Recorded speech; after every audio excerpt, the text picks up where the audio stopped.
Notre manière de concevoir Dieu détermine notre relation avec lui. Certains croient que Dieu est à la base de leur malheur. Dieu ne va pas occasionner des malheurs dans ta vie. C'est lui qui t'a créé. Il t'a connu avant que tu ne te connaisses. Il faut que tu aies une bonne relation avec Dieu. Et pour ça, ta conception sur Dieu doit être pure. Dieu est bon et Dieu te veut du bien. Dieu veut ton bien, il te veut du bien, il veut ta réussite, il veut que tu prospères, il veut que tu sois en bonne santé, il veut que tu manges à ta faim, que tu t'habilles bien. Dieu veut que tu puisses avoir un bon travail, avoir de bonnes sources de revenus. Dieu veut que tu te réalises. Dieu veut que tu impactes. Dieu veut que tu vives longtemps. Dieu veut ton bien. Dieu me veut du bien. Dieu veut mon bien. Répète-toi cette phrase-là. Dieu t'a créé par amour. Il faut que ta conception sur Dieu soit pure. Ce n'est pas Dieu qui occasionne les malheurs dans ta vie. Ce n'est pas Dieu qui occasionne les malheurs autour de toi. Ce n'est même pas lui qui occasionne les malheurs dans le monde. Dieu a créé le monde, tout était bon. Chaque fois que Dieu créait, il disait c'est bon. On dit il vit que c'était bon. Il vit que c'était bon. Quand il nous a créés, nous-mêmes les hommes là, il était heureux. Il nous a bénis. Dieu n'a pas maudit les hommes. Dieu ne t'a pas maudit. Dieu ne m'a pas maudit. Dieu est bon. Dieu veut ton bien. Dieu veut que tu sois en bonne santé. Toi qui pleures, écoute-moi. Dieu est bon. Dieu te veut du bien. Il veut ton bien. Il veut que tu prospères. Toi qui souffres, écoute-moi. Dieu t'aime. Dieu veut ton bien. Il veut que tu réussisses. Il veut que tu ailles de gloire en gloire. Dieu veut que tu te relèves de là où tu es tombé. Dieu veut que tu te relèves de là où tu es, là où tu souffres, là où tu crois que Dieu t'a abandonné. Alléluia! Soyez bénis, cher peuple de Dieu. Aujourd'hui, jeudi 12 janvier 2023, nous sommes au 4e jour de notre temps de jeûne et prière, le jeûne des exploits. Nous avons dénommé 2023 l'année des exploits. Psaume 108, verset 14, avec Dieu, nous ferons des exploits. Dieu veut que tu fasses des exploits. Dieu veut que tu fasses des exploits. Pour faire des exploits avec Dieu, d'abord, il faut que Dieu soit avec toi et il faut que ta mentalité change. Ta mentalité par rapport à Dieu et ta mentalité par rapport à la vie autour de toi. Mon frère, ma soeur, nous voulons faire des exploits avec Dieu. Mais tu ne peux pas faire des exploits avec Dieu si Dieu n'est pas avec toi. Il faut que Dieu soit d'abord dans ta vie. Mais est-ce qu'il est vraiment dans ta vie? D'abord, il faut l'accepter. Ce n'est pas Jésus-Christ que nous sommes réconciliés avec Dieu. Qu'est-ce qui nous avait éloignés de Dieu? C'était le péché. Jésus est la victime expiatoire. Il est mort à notre place. Il a pris nos péchés et il nous propose la vie éternelle, la sanctification. Donc, quand tu acceptes Jésus-Christ, tu ne vis plus pour toi. Tu vis comme si c'était Jésus. Tu marches comme si c'était Jésus. Parce que lui, il est mort comme si c'était toi. Donc, désormais, tu as une nouvelle vie. Mais certains disent, j'ai accepté Jésus, mais ils ont toujours l'ancienne vie. Donc, Dieu n'est pas avec toi. Dieu donne le souffle à tout le monde. Dieu nous donne le soleil et la pluie. On a des choses qu'on a tous en commun tant qu'on est sur la terre. Mais, pour qu'il soit réellement avec toi, pour que tu sois compté parmi ses enfants, tu dois renoncer à la vie de péché et l'accepter comme Seigneur et Sauveur. C'est pour ça que les vidéos passées, on a fait accepter Jésus-Christ à tous ceux qui ont suivi et qui n'avaient pas encore accepté le Seigneur. Vous qui l'aviez déjà accepté, mais qui viviez mal, c'est aussi l'occasion d'enlever de votre vie tout ce qui vous éloigne de Dieu. Ce décor étant planté, ça dit quoi? On a accepté Jésus-Christ ou on l'avait déjà accepté, mais on décide de mettre de l'ordre dans notre vie. Donc ça, ce sont les basiques pour pouvoir avancer avec Dieu. Dès l'instant où tu l'as accepté, tu dois prier tous les jours, tu dois lire la Bible et tu dois obéir à sa parole. Donc il est avec toi. Maintenant, comment faire des exploits avec lui? Tout commence à l'intérieur. La conception que tu as de Dieu. Certains marchent avec Dieu, mais ils n'ont pas la bonne conception de Dieu. Certains croient que les malheurs qui leur arrivent sont causés par Dieu. Oh, qu'est-ce que j'ai fait à Dieu? Pourquoi Dieu m'a permis ceci? Pourquoi Dieu a fait ceci dans ma vie? Qu'est-ce que j'ai fait à Dieu? Dieu n'est pas à la base de tes malheurs. Dieu ne peut pas occasionner des malheurs dans ta vie. Dieu est bon. Donc, nous devons changer notre pensée sur Dieu. La deuxième chose, nous devons voir grand. Nous devons voir grand. Et on va expliquer ces deux choses-là pour que chacun de nous puisse savoir que il est possible de faire des exploits avec Dieu. On a déjà expliqué les exploits. Un exploit, c'est un acte remarquable. C'est quelque chose qui est inhabituel, qui te fait aller au-delà de tes performances, qui te fait travailler plus, qui donne un résultat extraordinaire. C'est-à-dire que d'habitude, on ne le fait pas. C'est ça un exploit. On peut faire des exploits. On peut aller au-delà de d'autres limites. On peut faire des performances encore plus élevées, accordées avec Dieu. Mais tout part de l'intérieur. Quelle est la force qui va sortir de toi pour t'amener à poser ces actes? Mes frères, mes sœurs, pour pouvoir faire des exploits avec Dieu, il est important que nous changions notre mentalité par rapport à Dieu. Comment est-ce que tu conçois Dieu?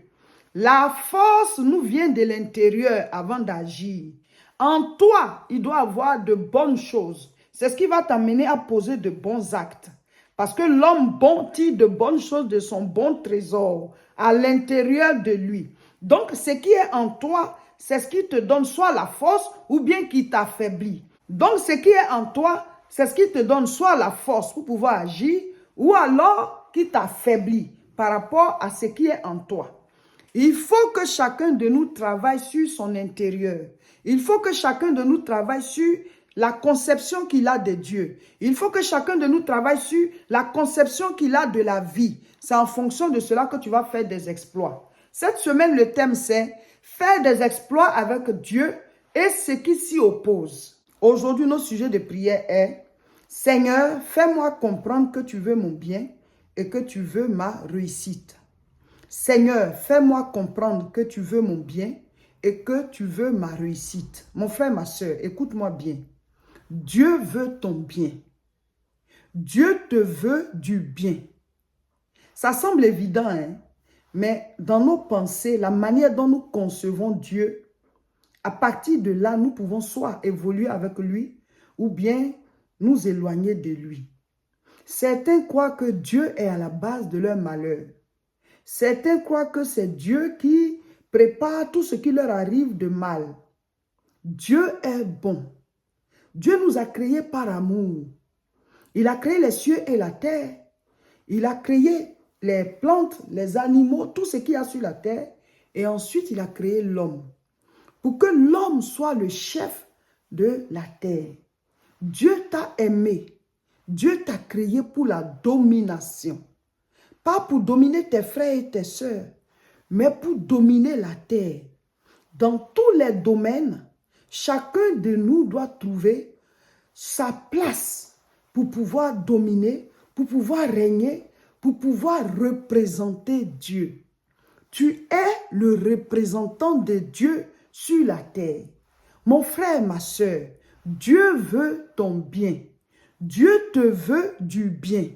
Dieu veut ton bien. Dieu te veut du bien. Ça semble évident, mais il est important de se le répéter. Dieu veut mon bien. Dieu me veut du bien. Dieu veut mon bien. Dieu me veut du bien. Dieu veut ta réussite. Dieu veut que tu évolues. Dieu veut que tu atteignes des niveaux élevés. Dieu veut que tu fasses des exploits. Dieu a un plan de bonheur. Dieu a un plan de prospérité. Dieu a un plan de longévité. Dieu a un plan de réussite. Dieu veut que tu manges à ta faim. Dieu veut que tu sois en bonne santé. Dieu veut que tu t'habilles bien. Dieu veut que tu dormes dans une bonne maison. Dieu veut que tu aies même des voitures. Dieu veut que tu aies des réalisations, des maisons, des biens partout. Tout ce que Dieu a créé sur la terre, c'est pour nous, c'est pour les hommes. Mais seulement, tu dois trouver ta place. Seulement, tu dois trouver ton trône où tu dois régner. Parce que Dieu nous a créés pour qu'on domine. Pas les uns sur les autres, mais pour qu'on domine sur la création. Dieu, il a déjà le ciel, mais il a donné la terre aux hommes. Le problème, c'est que nous chassons Dieu de nos vies. Le problème, c'est que nous désobéissons à sa parole. Tous les malheurs qui sont sur la terre ne sont pas occasionnés par Dieu. Ces malheurs viennent à partir de nos actes qui ont été posés. Dieu nous a créés libres. Nous avons le pouvoir de choisir. Il dit, je mets devant toi la mort et la vie. Mais je te conseille de choisir la vie. Les animaux ne peuvent pas détruire la terre parce qu'ils n'ont pas le pouvoir de choisir. Ils n'ont pas de volonté. Les plantes et tout ne peuvent pas détruire la terre parce qu'ils n'ont pas le pouvoir du choix. Nous, on a le libre arbitre. On a le pouvoir de choisir. Nous sommes créés à l'image et à la ressemblance de Dieu. Dieu nous a créés comme lui. Nous avons le pouvoir de choisir. Et donc, certains actes, certaines décisions, certaines actions que nous menons nous renvoient des problèmes. Lisons Psaume 139, le verset 16. Quand je n'étais qu'une masse informe, tes yeux me voyaient.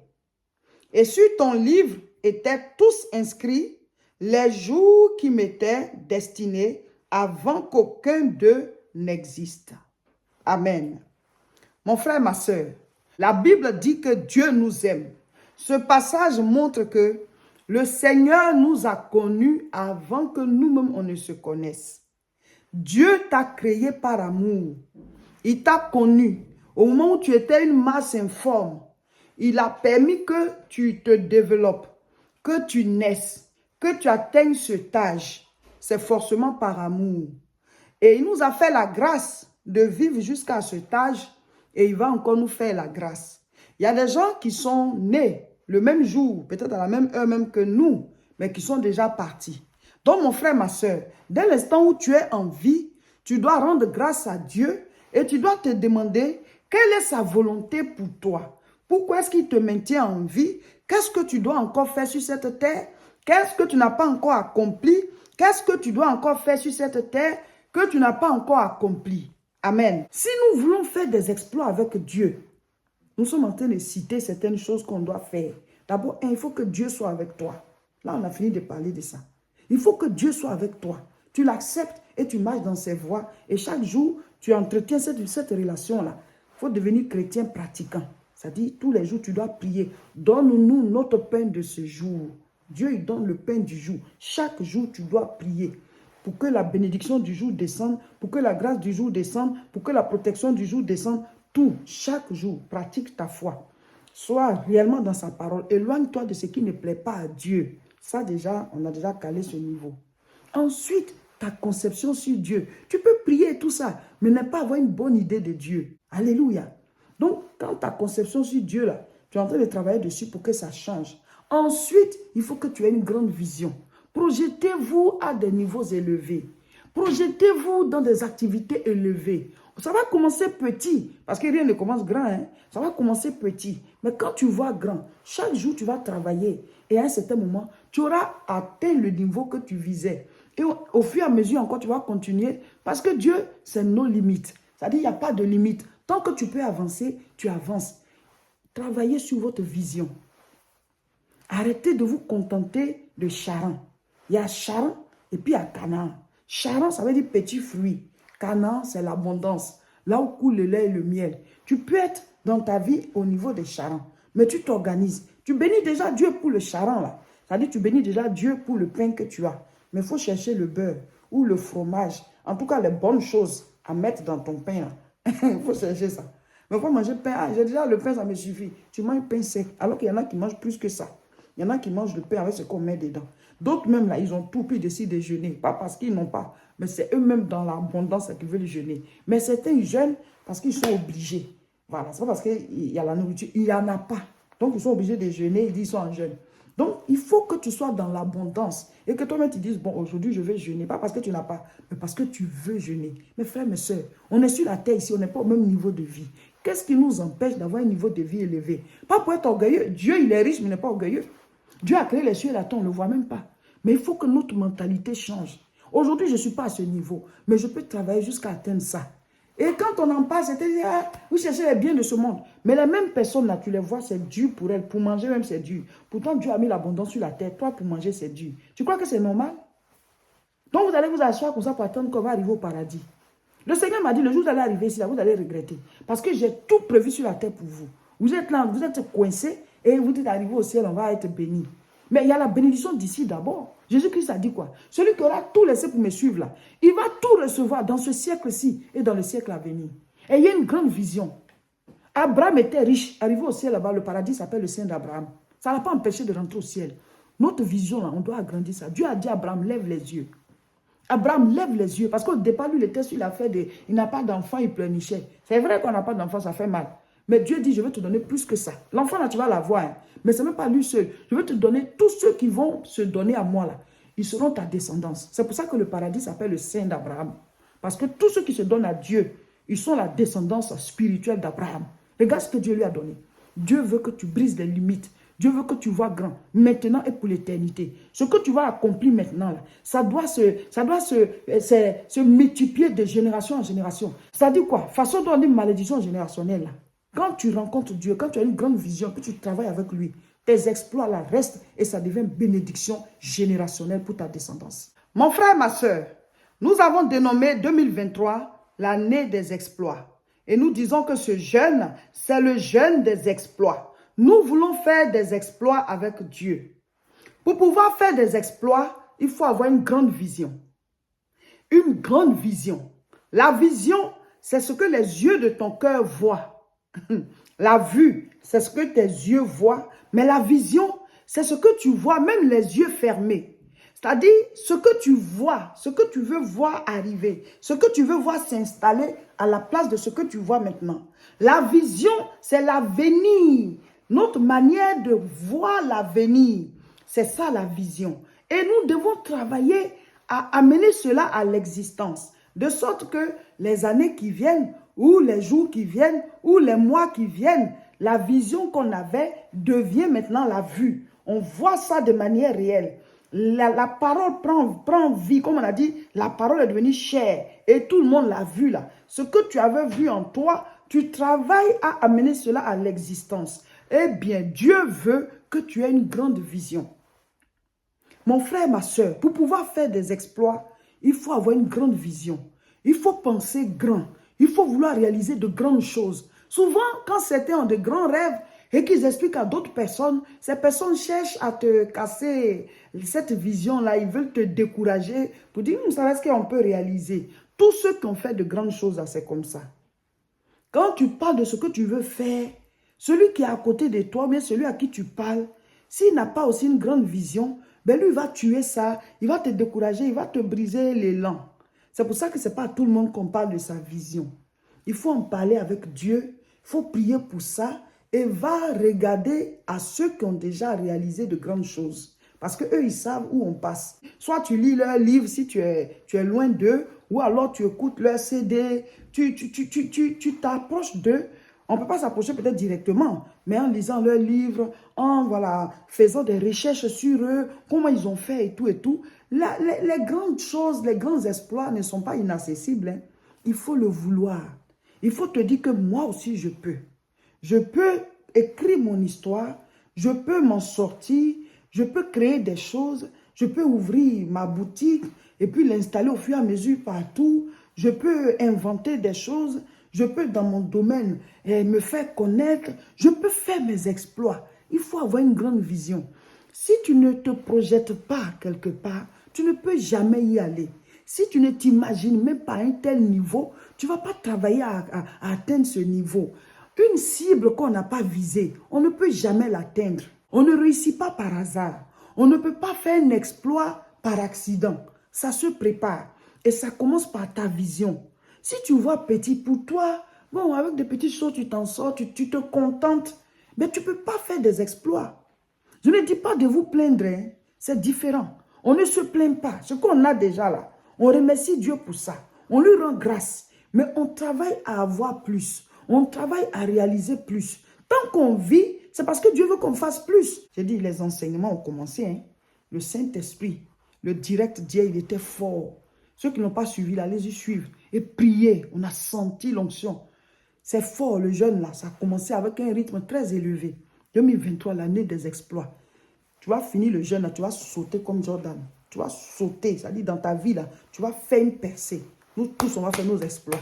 Dieu ne veut pas qu'on soit dans la petitesse. Dieu lui-même, il est grand. Il est dans un ciel de grandeur. Quand on te décrit le royaume des cieux là, c'est de l'or, de l'émeraude, saphir, diamant par terre. Et Dieu est dedans. Et puis il est humble. Donc, ce n'est pas comment devenir riche pour être orgueilleux. Mais Dieu va nous donner sa qualité intérieure. Et il va nous donner aussi ses qualités extérieures. Dieu n'est pas un pauvre type. Dis-moi, dis cela avec moi. Dieu n'est pas un pauvre type. Dieu, c'est à lui qu'appartient toute l'abondance de la terre. Et il a donné aux hommes. Donc, tu ne vas pas rester au restreint pendant que les gens sont en train de manger lait et le miel. Et puis toi, tu es au restreint. Voyez grand, brisez les limites. Dites-vous, je peux. Réalisez-vous et que votre couple déborde pour que vous puissiez donner aux pauvres autour de vous, pour que vous puissiez donner à ceux qui souffrent autour de vous. Si tu n'as pas, tu donnes comment? Et la main qui donne, c'est elle qui ordonne. Vous allez donner et vous allez prêcher l'évangile, les gens vont accepter. Pourquoi certains vont dans les coins mystiques là? On leur donne à manger, on leur donne des habits, on leur fait des dons. Mais sur nous les chrétiens, on n'a que de petites visions. On ne veut pas voir grand, réussir, devenir des gens qui vont impacter autour de nous. Mes frères, mes soeurs, Dieu nous a donné la terre. Il faut qu'on l'occupe. Il faut que chacun occupe son lieu. Donc il faut voir grand, briser les limites. Briser les limites. Pour faire des exploits, ça commence d'abord par avoir une grande vision. Aujourd'hui, nous lisons Matthieu chapitre 4. Mettez en commentaire ce que vous avez compris. Voilà le verset qui vous a touché. Lisez, hein, et puis chaque fois, voilà, c'est votre nourriture spirituelle. Chaque jour, il faut lire. Demain, vendredi, on prie comme d'habitude dans la journée, dans la soirée, mais la nuit, chacun doit faire sa mini-veillée. Mes frères, mes soeurs, la prière ouvre les portes de la vie. Ne prenez pas à la légère ce moment qu'on est en train de faire. Nous sommes dans la présence du Seigneur. Et c'est déjà fort à travers les enseignements, les prières et tout ça. Appliquons tout. Le Seigneur va nous bénir.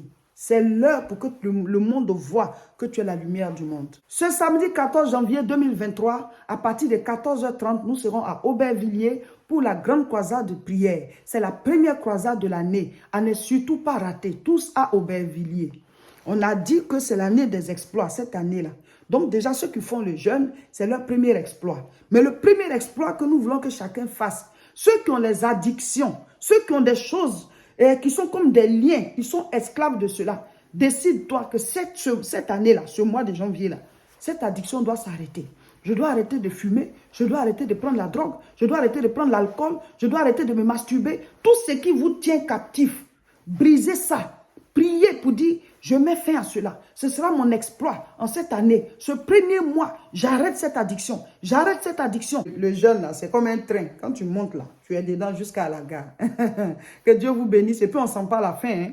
Si vous faites tout ce qu'on vous a dit de faire là, vous n'allez pas sentir la faim. Si vous priez, vous lisez la Bible, vous mettez une atmosphère chrétienne quand vous êtes là et tout, et pour suivre les enseignements qu'on met en ligne régulièrement, ben, vous n'allez pas sentir. On va tous aller à la gare le 29 janvier 2023. Personne ne va sentir et on va avoir nos victoires. Que Dieu vous bénisse et partagez massivement la vidéo.